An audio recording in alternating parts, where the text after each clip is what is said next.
नको त्या लोकांच्या संगतीत गेलो की मृत्यू ओढावतो. तुकाराम महाराज म्हणतात, मरती मेली नेनो किती, हाची लाभ तयाचे संगती, म्हणून येतो काकुलती, धीरतो चित्ती दृढ द्यावा. मरती मेली नेनो किती, कोणाच्याही संगतीत गेलो की आपल्याला मृत्यू प्राप्त होईल. एकदा दंगल पेटली. दंगल एक जण म्हटला चल जरा फिरून येऊ. त्याची आई म्हटली बाला जाऊ नको, दंगल पेटलेली. तो म्हटला नाही नाही जोडीदार आहे ना. गेला जोडीदाराच्या बरोबर.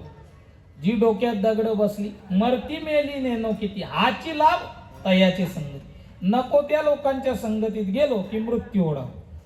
दुसरावं कारण सांगतात, जीवनात जर आपण कोणाशी वैर केला तर त्या वैरानेही मृत्यू ओढा. आता ही तिन्ही कारण तुकाराम महाराजांनी एकच चरणात सांगितले.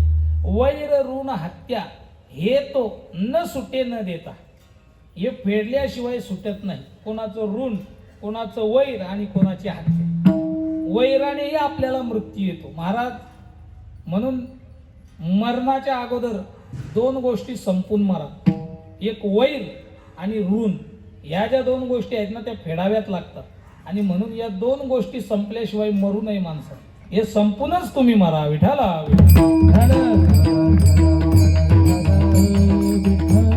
आपण जर एखाद्याशी वैर केलं तर त्याने मृत्यू येतो. मोठमोठ्यांची उदाहरणं आहेत. महाराज रावण कशामुळे मेला?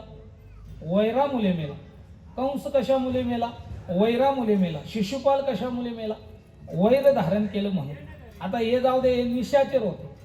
परंतु मला सांगा, राम प्रभूंनी सुग्रीवाची बाजू धरून वाली बरोबर वैर केलं, बरोबर.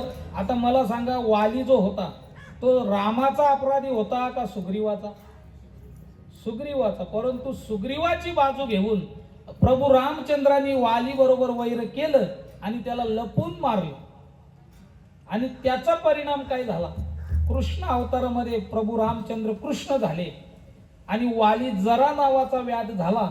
आणि त्या अवतारामध्ये राम प्रभूने वालीला बाण मारला होता आणि कृष्ण अवतारामध्ये त्या जरा नावाच्या व्याधाने म्हणजे वालीने भगवंताला बाण मारला आणि भगवंताला निजधामाला जावं लागलं. म्हणजे वैर केलं तर ते सुद्धा आपल्या हत्येला कारण ठरतं. विठाला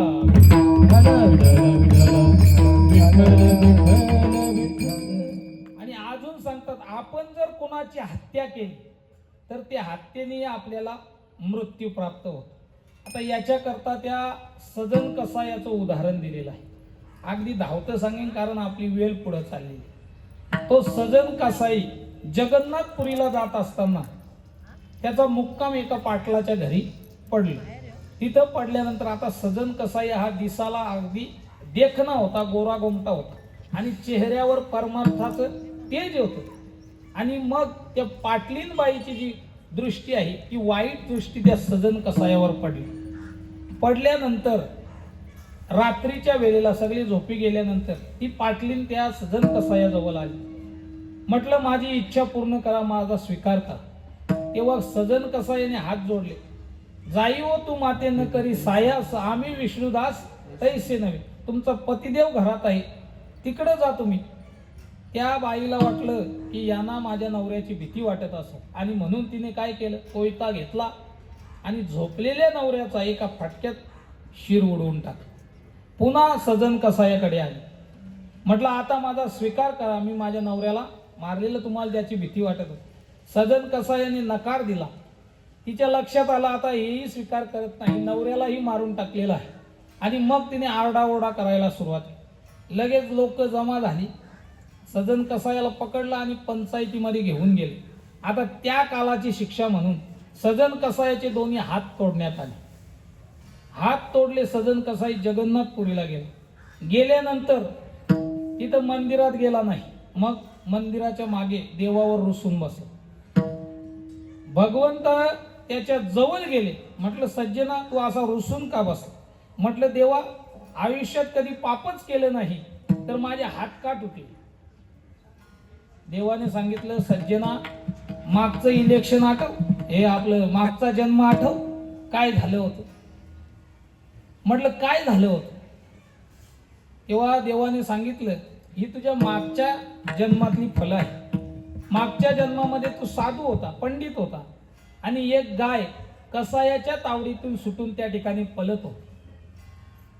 आणि त्या कसायाने तुला आवाज दिला, ओ पंडितजी उस गाय को रोको. तुम्ही मागचा पुढचा विचार न करता त्या गायीला थांबवली आणि त्या कसायाच्या स्वाधीन केली. त्या कसायाने त्या गायीला नेऊन कापली.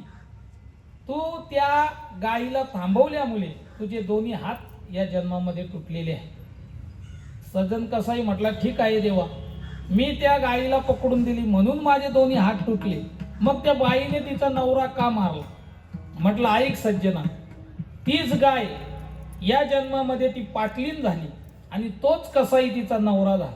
मागच्या जन्मामध्ये त्या कसायाने त्या गायीचं शिर उडवलं आणि या जन्मामध्ये त्या बाईने त्या पाटलाचं म्हणजे त्या गायीने कसायाचं शिर उडवलं. म्हणजे आपण जर कोणाची हत्या केली तर त्याने सुद्धा आपल्याला मृत्यू प्राप्त होतो. विठाला म्हणून कोंबडे कापणारे, कोंबडी खाणारे लक्षात ठेवा, आज तुम्ही जर कोंबडा कापला ना, एक ना एक दिवस तोही तुम्हाला कापणार आहे, एवढं लक्षात ठेवा. कारण मांस खाता हौस करी, जोडोनी वैरी ठेविला. विठाला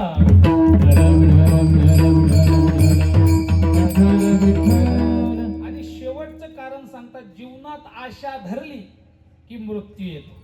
आता आशा कोणाला नाही महाराज, आशा प्रत्येकाला आहे. आशा प्रत्येक माणसाला आहे, प्राण्याला आहे, पशुला आहे, सगळ्यांना आशा आहे. आशेने बऱ्याच जणांचा मृत्यू ओढावला जातो. मला सांगा, मृगजल माहित आहे का तुम्हाला?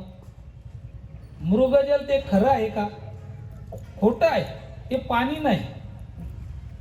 ज्ञानोबा सांगतात ते लांबूनच पाहायचं असतं. मृगजल लांबूनच दिसतं आणि त्या मृगजलाच्या पाण्यावर आपल्याला काही भाजीपाला वगैरे करता येत नाही, कारण ते खोटं असतं. परंतु ते कोणाला खरं वाटतं? हरणाला खरं वाटतं. आणि ते मृगजल प्राप्त करण्यासाठी ऊर फुटून ते मरून जातं. खोटियाचे पिसे ऊर फोडी, मृगजल दिसे साचपणा ऐसे, खोटियाचे पिसे ऊर फोडी. त्या हरणाला ते खरं वाटतं, त्या मृगजलाची आशा त्याला लागतं आणि ऊर फुटून ते हरिण मरून जात. अजून कोणाला आशा आहे? पक्ष्यांना आशा आहे. पक्षी पिलिया पातले आशा, फासा देखून या गुंते बले, असं काही ते प्रमाण आहे. म्हणजे पक्ष्यांनाही आशा आहे. अजून माणसाला आशा आहे. आता माणसाला सगळ्यात जास्त आशा आहे. माणसाला कशाची आशा आहे? माणसाला संसाराची आशा आहे, माणसाला सत्तेची आशा आहे, माणसाला धनाची आशा आहे, माणसाला संपत्तीची आशा आहे, माणसाला मुलाबालांची आशा आहे, माणसाला सोयऱ्या धायऱ्यांची आशा आहे. सगळ्या आशा माणसाला आहे. माणसाला कार्यक्रमाची आशा आहे. माणसाला कार्यक्रम झाल्यावर भोजनाची म्हणजे सगळ्या आशा. आणि ह्या ज्या आशा आहेत त्या माणसाच्या मृत्यूला कारण ठरतात. वावुगा हा धंदा आशा वाढविती, बांधवनी या देती यमा. तुकाराम महाराज म्हणतात, वावुगा हा धंदा आशा वाढ. म्हणजे प्रत्येकाला आशा आहे. अजून आशेने कोणाचा मृत्यू होतो? माशाचा. माशाला कशाची आशा आहे? माशाला आता मासे पकडणारे काय करतात?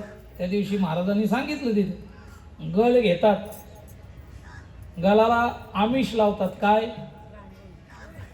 गांडूल. तोही कसा लावतात? अर्ध तोडून. का? कारण अख्खं जर लावलं तर भारताचा अर्थ खातं धोक्यात येईल म्हणून अर्ध लावतात. बरं, लावल्यानंतर तो गळ पाण्यात टाकला जातो. त्या गांडलाला पाहिल्यानंतर तो मासा धावत येतो. आल्यानंतर थोडी चव घेऊन जातो, पुन्हा जातो. त्याला त्याची आशा लागते त्या गांडलाची. तो गांडूल सारखा असं करत असतं. काय सांगतो तो? मत आओ मेरे लिए, मैं आधा हुआ हूं तेरे लिए, तू आएगा मेरे लिए, ऊपर खड़ा है तेरे लिए. परंतु तो मासा काही ऐकत नाही. आवेश कौलू दोरी आशा, न विचारिता गेली मासा. तो मासा विचार करत नाही की या गलाने आपल्या उभ्या पिढ्या संपुष्टात आणल्या. तो विचार करत नाही. धावत येतं. का? कारण त्याला त्या गांडलाची आशा लागलेली. धावत येतो आणि त्या गळाला घास घेतो आणि घास घेतल्याबरोबर तो गल घशात जातो आणि त्याला मृत्यू प्राप्त होतो. हीच गोष्ट महाराज अभंगाच्या